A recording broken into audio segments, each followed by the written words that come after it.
골로새서 4장 2절부터 6절 말씀입니다.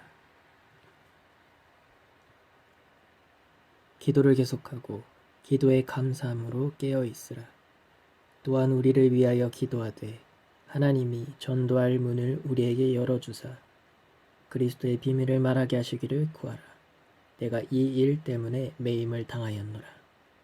그리하면 내가 마땅히 할 말로써 이 비밀을 나타내리라. 의인에게 대해서는 지혜로 행하여 세월을 아끼라. 너희 말을 항상 은혜 가운데서 소금으로 맛을 냄과 같이 하라. 그리하면 각 사람에게 마땅히 대답할 것을 알리라. 아멘.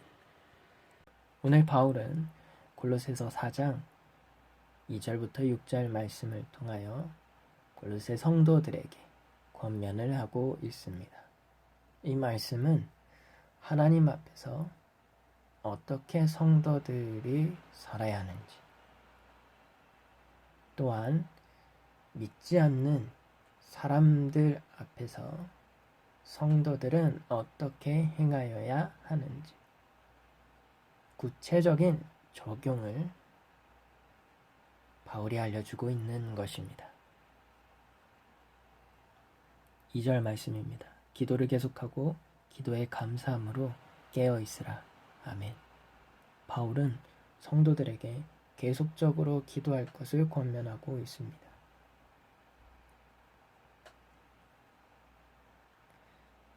이 말씀은 기도가 하나의 선택적인 사항이 아니라 성도에게 있어서 필수적인 것임을 알려주는 것입니다. 성도의 삶이 기도하는 삶이라는 것이죠.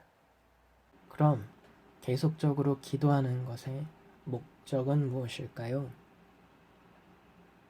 또 어떻게 기도하는 것이 계속적으로 기도하는 것일까요? 이에 대해서 바울은 다음과 같이 알려주고 있습니다. 기도에 감사함으로 깨어 있으라.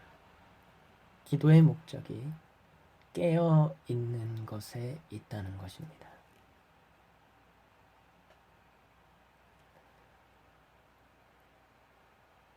동시에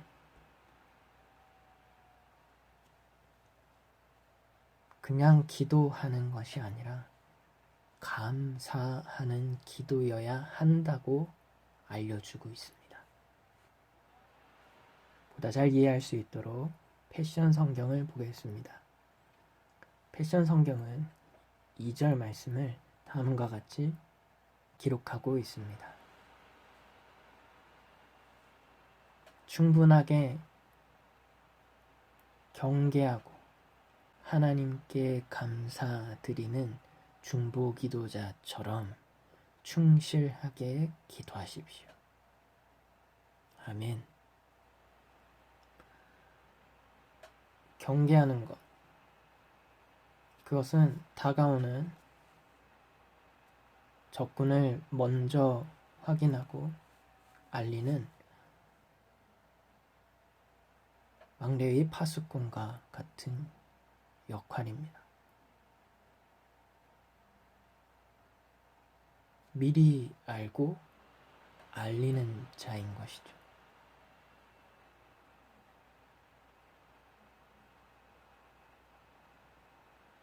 또한 자신을 위해서 자신의 성공과 성취와 기쁨과 만족을 위해서 기도하는 것이 아닌 것을 알 수 있습니다. 하나님 앞에서 하나님의 생각과 하나님의 마음으로 기도하는 사람인 것이죠. 그래서 관점이 나에 맞춰 있지 않습니다. 하나님이 행하시는 것에 관점입니다. 그것이 성도의 기도입니다. 계속적으로 기도하는 것의 목적과 또 어떻게 계속적으로 기도할 수 있는지 살펴보았습니다. 그럼 성도는 계속적으로 기도하는 자로서 무엇을 기도해야 하는 것입니까? 3절, 4절 말씀입니다. 또한 우리를 위하여 기도하되 하나님이 전도할 문을 우리에게 열어주사 그리스도의 비밀을 말하게 하시기를 구하라. 내가 이 일 때문에 매임을 당하였노라. 그리하면 내가 마땅히 할 말로써 이 비밀을 나타내리라. 아멘. 바울은 성도들에게 바울과 그 일행을 위하여 기도할 것을 권면하고 있습니다.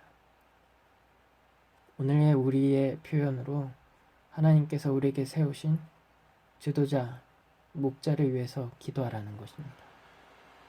네, 특별히 하나님께서 전도할 문을 내게 열어주셔서 그리스도의 비밀을 말하게 하시기를 구하라고 바울은 요청하고 있습니다. 성도가 바울의 이 요청에 따라 기도하기 시작할 때 어떠한 일들이 일어날까요? 그것이 4절 말씀입니다. 그리하면 내가 마땅히 할 말로써 이 비밀을 나타내리라. 아멘.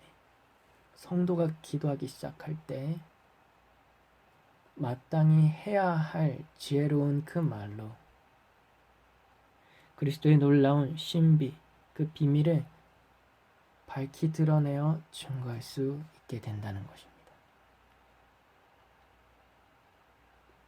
성도가 기도할 때 하나님께서 응답하신다는 것입니다. 성도가 기도할 때 하나님께서 기회의 문을 여십니다. 성도가 기도할 때 그 지도자들이 하나님의 지혜로 그리스도의 놀라운 신비, 그 비밀을 증거할 수 있는 것입니다. 놀라운 말씀입니다. 성도의 기도를 통하여 하나님의 나라가 확장되는 것, 그리스도가 밝히 드러날 수 있는 것, 하나님께서 그 기도를 사용하신다는 것을 오늘 우리에게 바울의 이 말씀을 통하여 알려주고 계십니다. 이어서 5절, 6절 말씀 보시겠습니다. 외인에게 대해서는 지혜로 행하여 세월을 아끼라. 너희 말을 항상 은혜 가운데서 소금으로 맛을 냄과 같이 하라. 그리하면 각 사람에게 마땅히 대답할 것을 알리라. 아멘.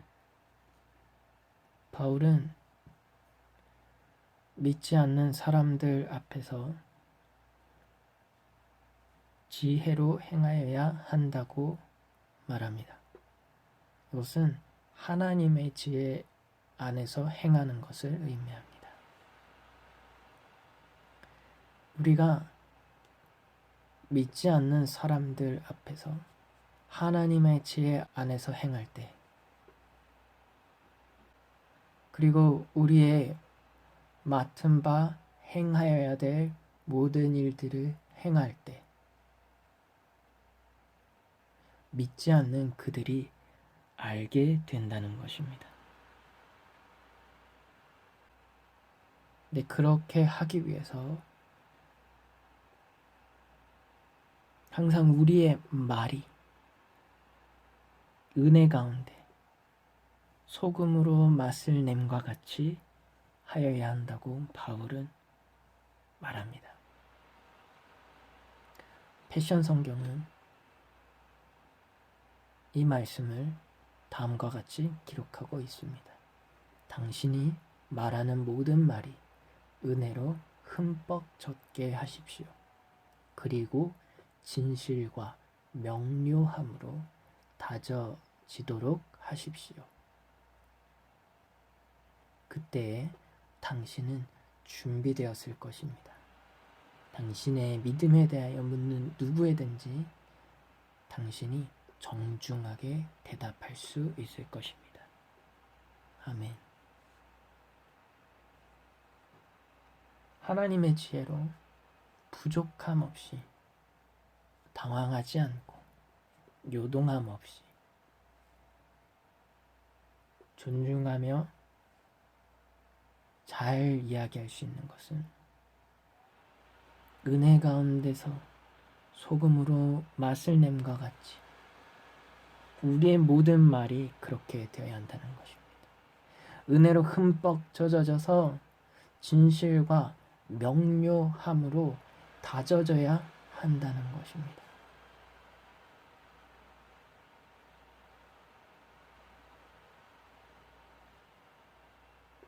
그것이 하나님의 지혜 안에서 걷는 것입니다. 하나님의 지혜 안에서 행하는 모든 것입니다. 생각과 마음이, 그 중심의 태도가 다져지고 준비되어질 때에 그 모든 말과 행함으로 드러나는 결과가 모두가 느낄 수 있는 것입니다. 말씀을 정리하겠습니다. 바울은 오늘 이 말씀을 통하여 골로새 성도들에게 권면하고 있습니다. 이 말씀은 시간과 공간을 뛰어넘어 오늘의 성도들을 향한 권면이기도 합니다. 성도의 삶은 기도하는 삶입니다. 계속적으로 기도하고 기도의 감사함으로 깨어 있을 때 하나님께서 응답해 주십니다. 하나님께서 세우신 목자들과 복음 전도자들을 위하여 기도할 때 하나님께서 그 성도의 기도를 들으시고 응답하셔서 기회의 문을 여십니다. 모든 일들 가운데 부족함 없이 그리스도가 증거되고 그 비밀이 나타날 수 있도록 지혜를 주십니다. 지혜로운 말과 지혜로운 생각과 상황에 맞는 전략을 주십니다. 또한 믿지 않는 사람들과의 관계 안에서 주어진 모든 기회를 살리고 또 믿지 않는 사람들이 하나님을 알고 그리스도를 경험할 수 있도록 우리의 말이 은혜로 흠뻑 젖도록 해야 합니다. 진실과 명료함으로 다져지며 준비되어야 합니다. 그때에 믿음에 대하여 묻는 누구에게든지 부족함 없이 지혜롭게 또한 정중히 대답할 수 있습니다. 우리에게 주어진 이 땅 가운데서의 삶이 그 의무를 다행할 때 믿지 않는 모든 사람들이 우리가 하나님의 지혜 안에서 행하는 것을 알게 됩니다. 그리고 살아계신 하나님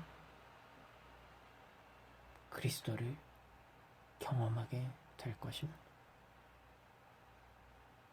사랑하는 여러분, 오늘 이 바울의 권면을 믿음으로 받으시고 하나님의 응답을